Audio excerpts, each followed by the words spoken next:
guys, I am Loki. Welcome back. நாம இப்போ பார்க்க போகிறது இது advanced player of the tutorial டவரோட எபிசோடு 14 தான் நம்ம இன்றைக்கி பார்க்க போகிறோம். எபிசோடு 13 மிஸ் பண்ணவங்க லிங்க் டிஸ்கிரிப்ஷனில் இருக்குது, செக் பண்ணிக்கோங்க. நம்ம வீடியோஸ் பிடிச்சிருந்தா லைக் பட்டனை தட்டிட்டு நம்ம சேனலை சப்ஸ்கிரைப் பண்ணி சப்போர்ட் பண்ணுங்கள். உங்கள் ஃப்ரெண்ட்ஸுக்கும் மறக்காமல் இந்த வீடியோவை ஷேர் பண்ணுங்கள். சரி வாங்க, டைம் வேஸ்ட் பண்ணாமல் இப்போ ஸ்டோரிக்குள்ளே போகலாம்.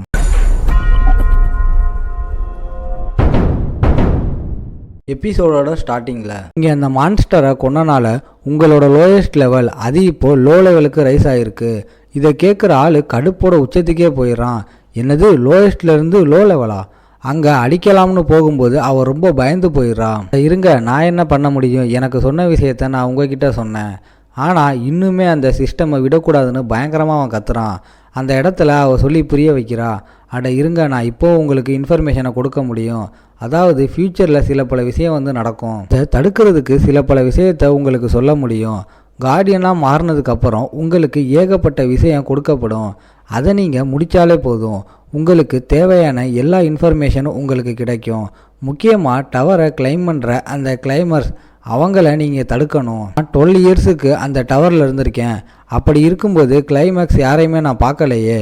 நீங்கள் சொல்கிறது அந்த டுட்டோரியல் டவரை, நான் ஒன்றும் அதை பற்றி பேசலை.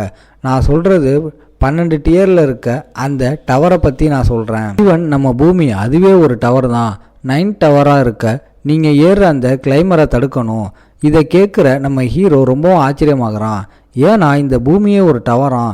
இந்த பூமியோட கார்டியனாக நீங்கள் இருக்கீங்க, அதனால் நீங்கள் தான் இந்த கிளைமரை தடுக்கணும். இதனால் ஆள் இன்னமும் கடுப்பாகிறான்.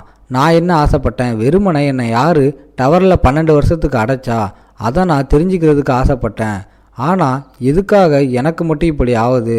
நான் வெறுமனை தெரிஞ்சுக்க ஆசைப்பட்ட அந்த விஷயம் அதை கூட என்னால் தெரிஞ்சிக்க முடியலை. நீங்கள் தான் இந்த பூமிக்கு ஒரு கார்டியனாக இருக்கீங்க. 90 டியராக இருக்கிற இந்த பூமி, அதாவது இந்த டவர், அந்த கிளைமஸை நீங்கள் தடுக்கணும்.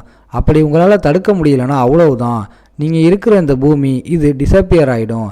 அந்த கிளைமரால் இந்த பூமியை டெஸ்ட்ராய் பண்ண முடியும். சிம்பிளாக சொன்னால் நீங்கள் வாழ்கிற இந்த இடம் இது ஒன்றுமே இல்லாமல் ஆகிடும். அப்போ நீ சொல்கிறத வச்சு பார்த்தா சிம்பாலிக்காக வாயை மூட்டு வேலையை செய் அப்படின்னு தானே நீ சொல்கிற? அதானே? ஆமாம். இல்லை, நான் ஒன்றும் அப்படிலாம் சொல்லலை. அப்புறம் வேற என்ன?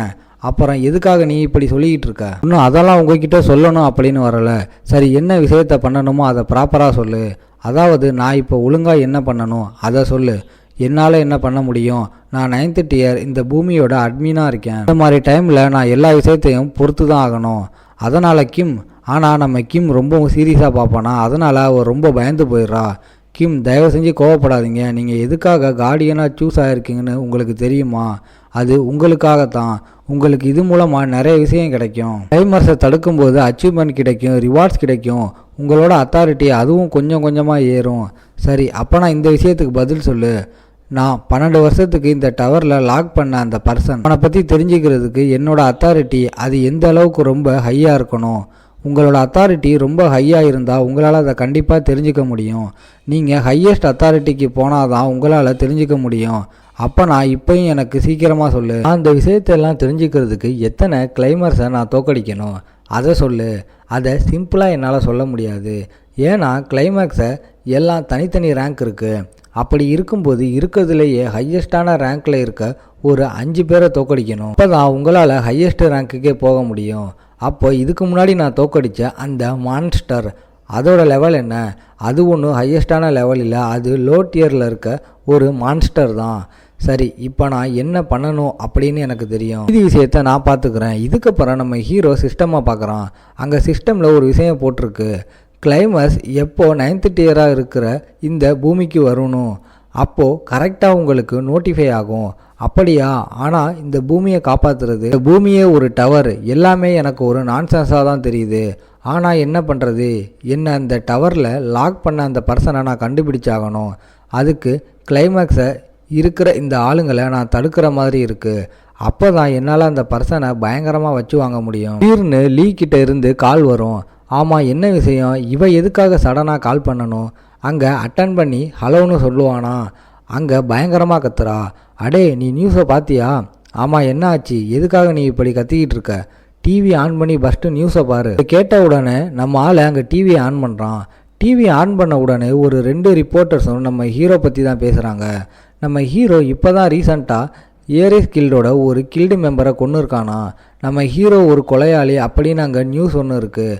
கேட்குற நம்ம ஹீரோ ரொம்ப ஷாக் ஆகுறான். அம்மா இது என்ன புது கதையாக இருக்குது, நியூஸில் அப்படி என்ன ஓடிட்டுருக்கு. நம்ம ஹீரோ இதுக்கு முன்னாடி ஷின்னு ஒரு பர்சனை பயங்கரமாக அடித்து கொண்டால அந்த விஷயந்தான் இப்போ ஓடிக்கிட்டு இருக்கு. அங்கே நியூஸ்லையும் நம்ம கிம்மை போட்டு கிளின்னு கிழிக்கிறாங்க. நம்ம என்ன யோசித்தோம்னா, நம்ம கிம் வந்து ஒரு ஹீரோ அப்படின்னு நம்ம யோசித்தோம். ஆனால் இவன் ஏரிஸ் கில்டு மெம்பரையே கொண்டு இருக்கான். என்னதான் அவன் காப்பாற்ற ட்ரை பண்ணாலும் அவன் ஒரு கொலையாளி அப்படி இப்படின்னு ஓடுது. அந்த இடத்துல நம்ம ஹீரோவும் அதை பார்த்து தான் யோசிக்கிறான், இவங்களை ஏதாச்சும் பண்ணி ஆகணும்ப்பா, ஏன்னா இவங்களை சும்மா விட்டா இப்படித்தான். இதுக்கப்புறம் கொஞ்சம் நேரத்துலேயே அங்கே லீ வந்துடுறா. லீயும் அங்கே பயங்கரமாக கத்திக்கிட்டு இருக்கா. அடே கிம், நீ இந்த மாதிரி டைமில் இப்படி அமைதியாக இருக்க, ஏன்னா எல்லாரோட கண்ணும் இப்போ உன் மேலே தான் இருக்குது. இப்போ நீ அந்த க்ரவர்ஸை அதை கிளியர் பண்ணியோ அப்போயே நீ ரொம்பவும் ஃபேமஸ் ஆகிட்ட. ஏன்னா தனியாக இது வரைக்கும் யாருமே அப்படி பண்ணதில்லை. அதனாலேயே ஒரு கண்ட்ரியோட கண்ணும் உன் மேலே தான் இருந்துச்சு. ஆனால் இப்போ நீ ஒரு கொலையாளி அப்படின்னு வரும்போது எனக்கு என்ன பண்ணணும் அப்படின்னு தெரியலை. எனக்கு அதனாலேயே ஒரு மாதிரி ரொம்ப பயமாக இருக்கு உன்னை நினச்சி.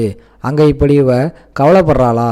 நம்ம ஹீரோவும் மனசுல யோசிக்கிறான், எதுக்காக லீ இந்த அளவுக்கு கவலைப்படணும், ஏதோ என்னோட ஒய்ஃப் மாதிரி பண்ணிக்கிட்டு இருக்கா, எனக்குன்னு கேர்ள் ஃப்ரெண்ட்ஸும் யாருமே இருந்ததில்லை, அப்படின்னா இப்படி இருக்குமோ, லீக்கு என் மேலே ஃபீலிங்ஸோ, இதனால் ஆள் டைரெக்டாக கேட்டுறான், லீ என்ன உனக்கு பிடிக்குமா என்ன.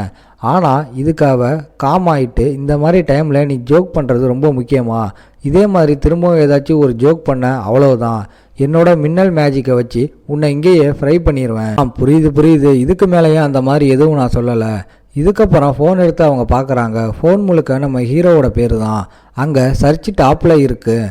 ஏரிஸ் கில்லோட கொலைக்காரன் இவன் தான். ஏரிஸ் கில்லோட விக்டமுக்கு என்ன ஆச்சு, கிம் தான் கொலை பண்ணான், இப்படின்னு நிறைய பேர் அங்கே சர்ச் பண்ணிக்கிட்டு இருக்காங்க. ஆமாம், எதுக்காக அப்படி பார்த்துக்கிட்டு இருக்க, இது என்ன புது விஷயமா என்ன, இல்லை ஆல்ரெடி நீ தான் அங்கே ட்ரெண்டிங்கு, இப்போவும் நீ ட்ரெண்டிங்கில் இருக்க. அப்படி அவன் ஃபோனை நல்லா பார்க்கும்போது சில பேர் இப்படியெல்லாம் டவுட் படுறாங்க, அவன் ஹீரோ கூட ஃப்ரெண்ட்ஸாக இருக்காங்கள, அவங்க 3 பேரோட கில்டும் இதில் கூட்டு கலவனியாக இருக்குமோ அப்படின்னு ஒரு மெசேஜ் இருக்குமா. இதனால் அவனோட மூஞ்சே மாறுது. அங்கே சிஓக்கும் பின்னாடி அங்கே சொல்கிறான், அதனால தான் என்ன மாதிரி ஃபோனை ஆஃப் பண்ணி வைக்கணும், ஆனால் இப்படித்தான் நம்ம இன்னமும் டென்ஷன் ஆகிற மாதிரி இருக்கும். கிம், நீ ரெடியாக இருக்கல, ஏன்னா 30 நிமிஷத்தில் அந்த கான்ஃபரன்ஸ் அது வந்து நடக்க போகுது. இதை கேட்குற லீயும் அந்த பையனும் ரொம்ப ஷாக் ஆகுறாங்க. என்னது 30 நிமிஷத்துலையா, இதெல்லாம் எப்போ நடந்துச்சு. இதோட இந்த எபிசோட் முடியுது. உங்களை நான் அடுத்த எபிசோடில் பார்க்குறேன். இந்த வீடியோ பிடிச்சிருந்தா மறக்காமல் லைக், ஷேர் அண்ட் சப்ஸ்கிரைப் பண்ணிடுங்க.